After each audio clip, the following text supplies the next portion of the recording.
दिखा दे मेरे मालिक, मुझे थाम ले. There is something happening inside you that you have never been able to name.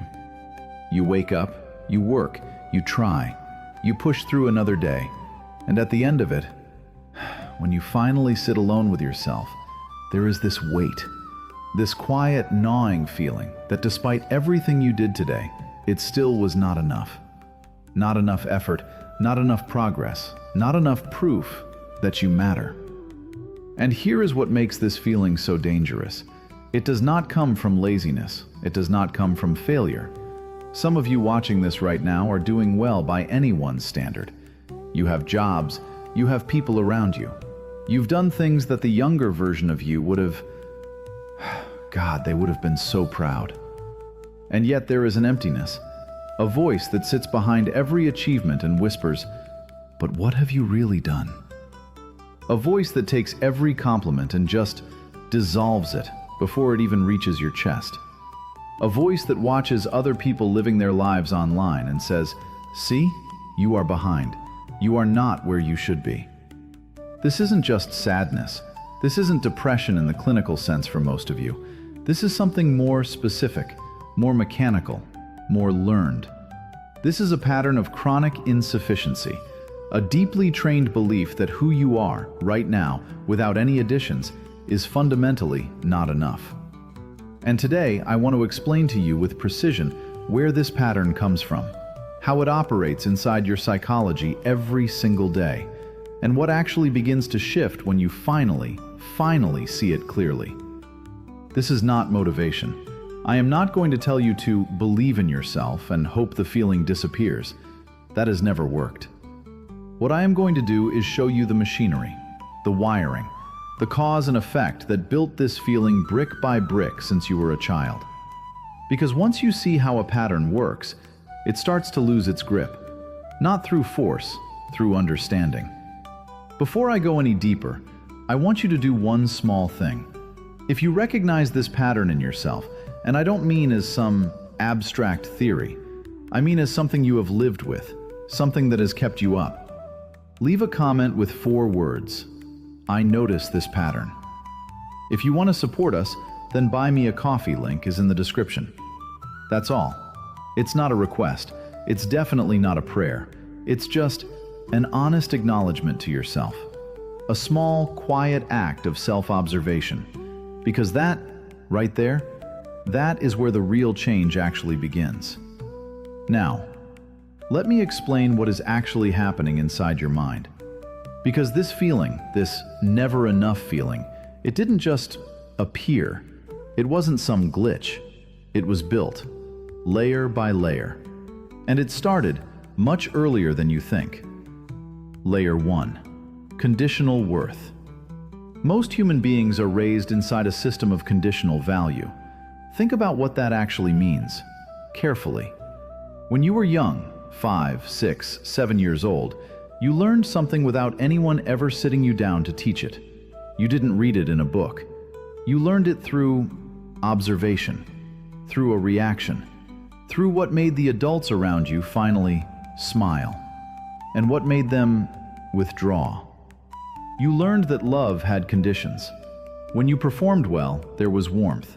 When you brought home the marks, when you were the good kid, the quiet one, the successful one, you were seen. And when you weren't, the warmth just reduced. Sometimes it was subtle, a sigh, a look of disappointment. Sometimes it was loud. Now, and this is important, I am not saying they were cruel. Most of them were doing their absolute best with the tools they had. This isn't about blame. It's not about pointing fingers. This is about understanding what your nervous system recorded during those years. What it recorded was this: I am valuable when I perform.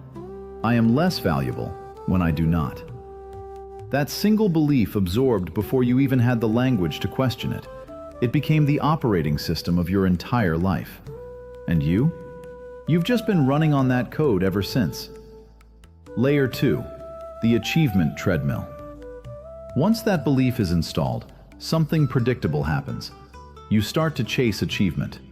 Not because you genuinely want it, Not even for the money or the title, really. It's because your brain has linked achievement to safety, to love, to finally being seen. And this is where the trap closes. Because achievement-based worth has a specific mechanical problem. It never accumulates. Think about that. Truly think about it. Every time you actually did it, you got the job, you hit the goal, you finished the project, the relief lasted, what, a few hours? A day? Maybe a week if you were lucky? And then the baseline reset. The voice came back, and now the bar was even higher. This isn't a flaw in your character. You aren't broken. This is exactly how the pattern is designed to work.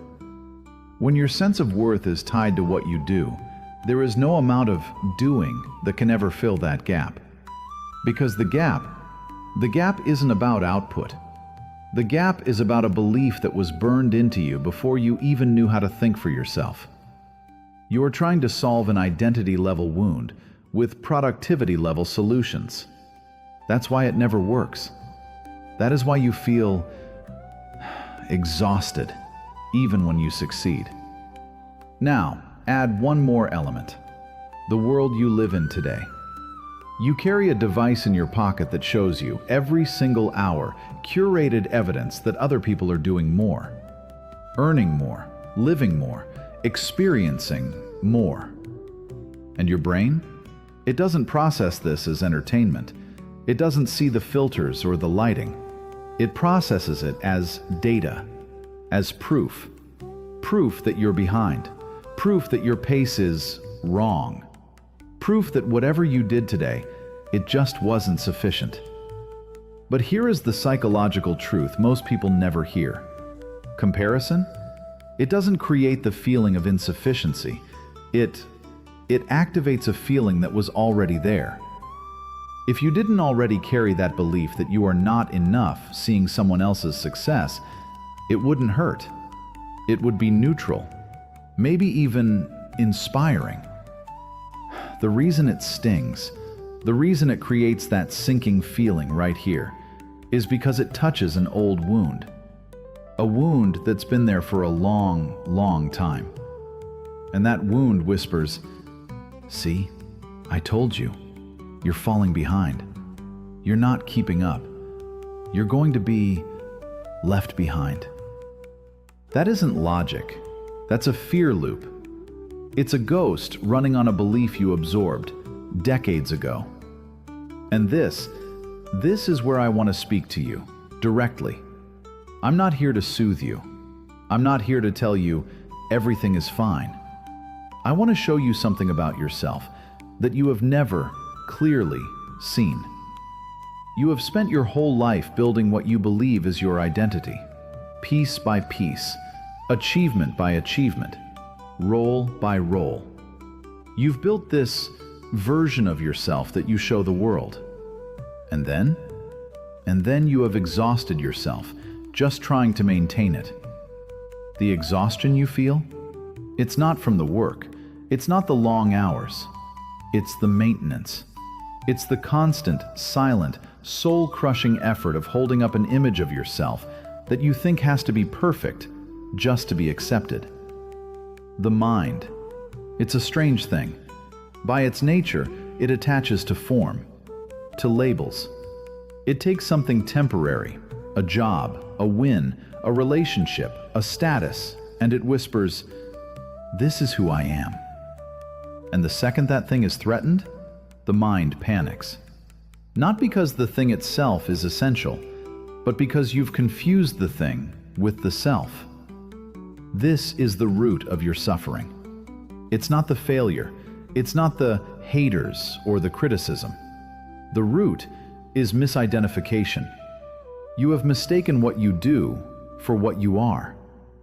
And because what you do is always changing, always at risk, your sense of self is permanently unstable. You aren't anxious because the world is uncertain.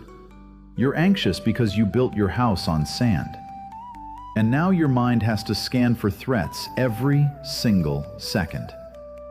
This is why rest doesn't help. This is why vacations feel hollow. This is why, even when you win, there's that part of you watching, waiting, asking, but how long will this last? A mind that is identified with outcomes, it cannot rest. It's structurally impossible. Because outcomes are always moving, and a mind attached to motion can never be still. Now, let me show you exactly how this plays out in your real life. Because understanding the theory, that's not enough. You need to see it in the moments where it actually controls you. At work, you finish a project. It went well. Everyone's happy. But instead of feeling satisfied, your mind immediately jumps to, what about the next one? What if the next one isn't as good? What if they expected more? You aren't even thinking about the work anymore. You are managing your image through the work. The work has become a proxy for your worth.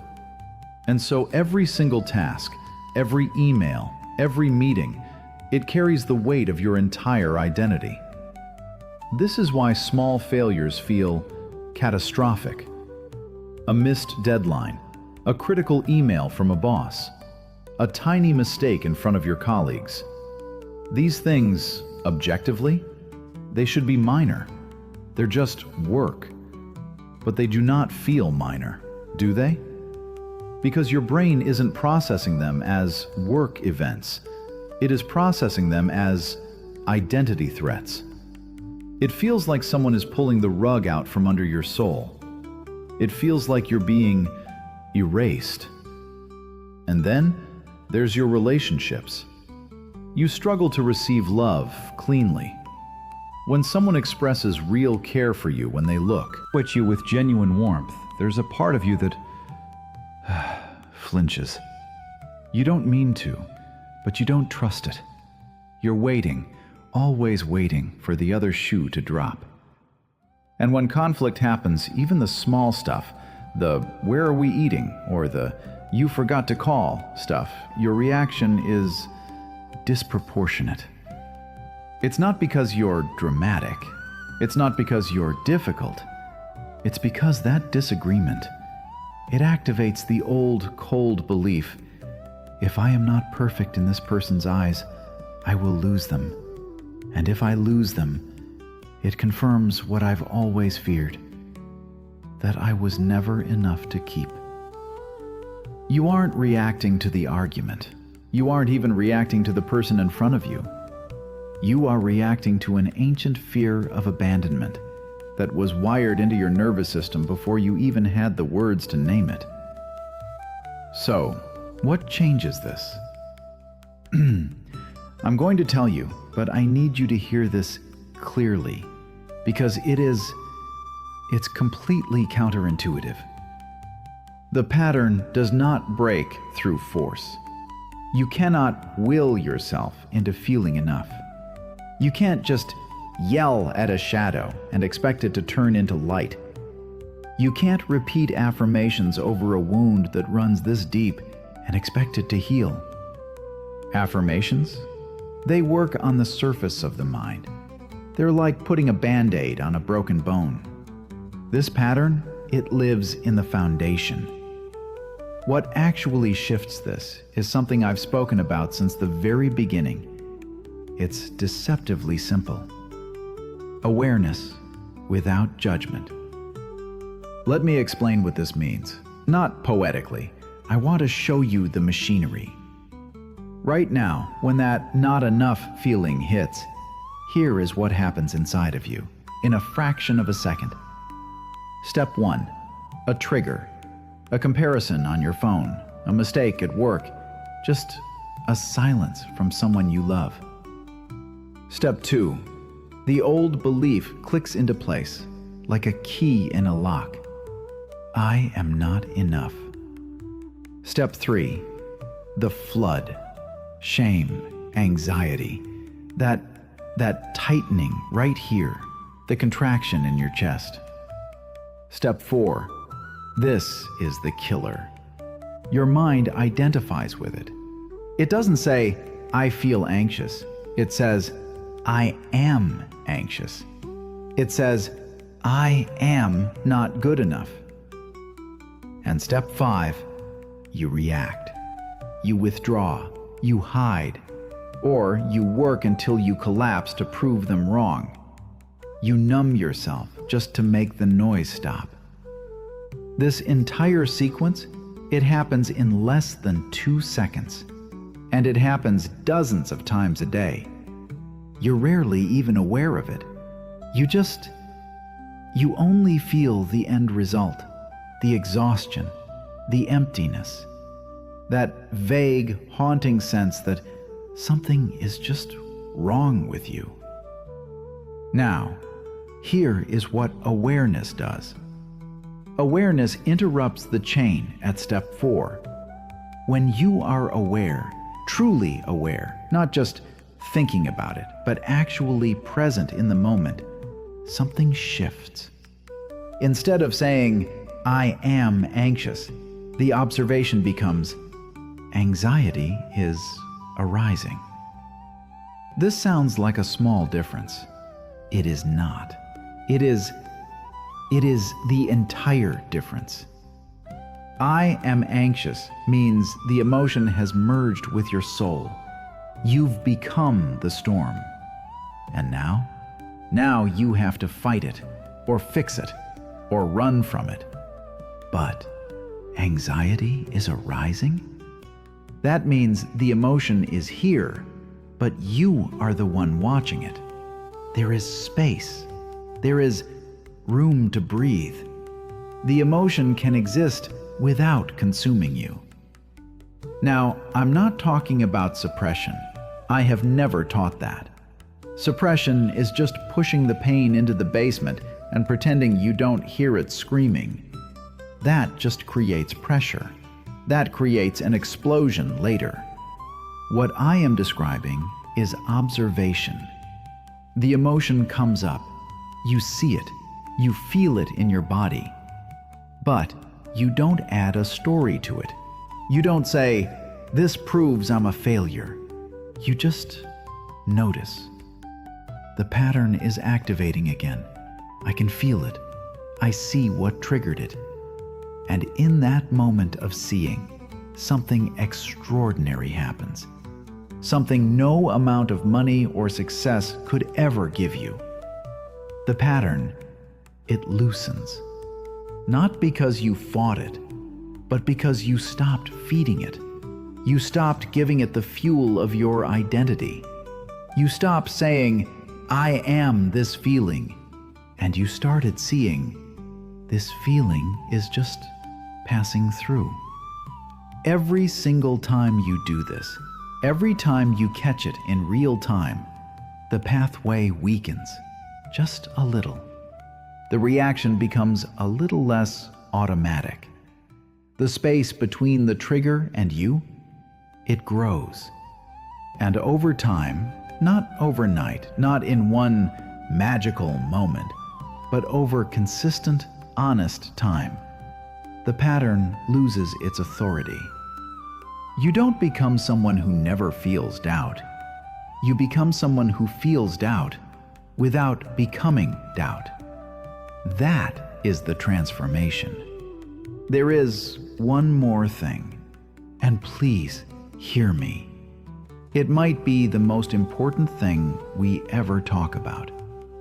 You have been taught by everyone, by your school, your boss, the very air you breathe, that your worth is something you have to earn. There's one more thing, and honestly, it's probably the hardest part of this whole conversation to actually swallow. Look, you've been fed this narrative since you were old enough to hold a pencil. Culture, school, every boss you've ever had, they've all hammered home this idea that your worth is a wage you have to earn. They want you to believe you start at zero, that you're born a blank ledger and you only get value through the grind, through the sacrifice, the late nights, the "look at what I built" proof. It's a lie. And I don't think people tell it to be cruel. They tell it because they're just as lost as anyone else. But it's still a lie. Your ability to sit here, to feel the air in your lungs, to just be, that has nothing to do with your output. I know your brain is already fighting me on this. It feels like I'm trying to pull the rug out from under you, right? Because we're terrified. We think, if I don't believe my work is my worth, I'll just rot. I'll lose my edge. I'll become a ghost. That fear, it's real. It's visceral. But it's wrong. When you stop working out of that hollow pit of insufficiency, you don't stop moving. You just stop moving desperately. When you stop asking your job to tell you who you are, your work actually gets better. Why? Because you aren't spending half your energy panicking about whether you're enough. You already are. You can be ambitious and still be at peace. You can fail at a goal without it being a failure of your soul. Those aren't just nice ideas. That's how you actually survive this life without burning out. Look, I'm not going to give you a 5-step plan to fix your soul. I'm not a manual, and you're not a broken toaster. Giving you a checklist would just be giving you another way to fail, another way to judge yourself if you didn't do it perfectly. Your body is smarter than your brain, and it's a hell of a lot more honest. That not enough feeling, it doesn't start as a thought. It starts as a tightness in your throat, a hollow, sinking ache in your stomach, a tension in your jaw you didn't even realize you were holding. Your body is screaming danger before your mind even knows why. If you can catch the physical flinch, you can stop the mental spiral before it gains momentum. And for God's sake, learn to tell the difference between a thought and a cold, hard fact. I'm a failure, or I'm behind in life. Those feel like gravity. They feel like laws of physics. But they aren't. They're just noise. They're old, dusty interpretations of reality that you've been carrying around since you were a kid. When you start seeing a thought as just an event, like a bird flying past a window, it loses its power to crush you. It's just a cloud passing by. It isn't the sky. But I want you to start noticing, just staying awake to it. Because noticing is the only thing that actually sticks. It's the only way out of the cage. First, notice that sudden, sickening drop in your gut. You know the one. You're scrolling, or you're just sitting there, and suddenly, thud. You feel heavy, dark. Don't over-intellectualize it. Just label it. I saw that person's highlight reel, and now I feel like I'm rotting. Or, I tripped over a word in that meeting, and now that voice in my head is screaming. You're just mapping the triggers. You're looking at the wiring behind the wall. Finally, notice when you're on. You know that feeling when you're performing, when you're editing your laugh, or checking your reflection in a window, or rehearsing what you're going to say next while someone else is talking. It's exhausting. It's a performance for an audience that isn't even watching.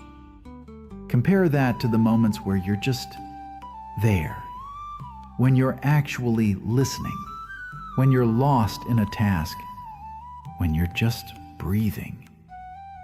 The shift is tiny, but it's everything. Your nervous system is begging for that quiet. It's been overridden for so long, it's forgotten how to rest. Stop forcing it. Just notice how much better it feels to be a person than a product.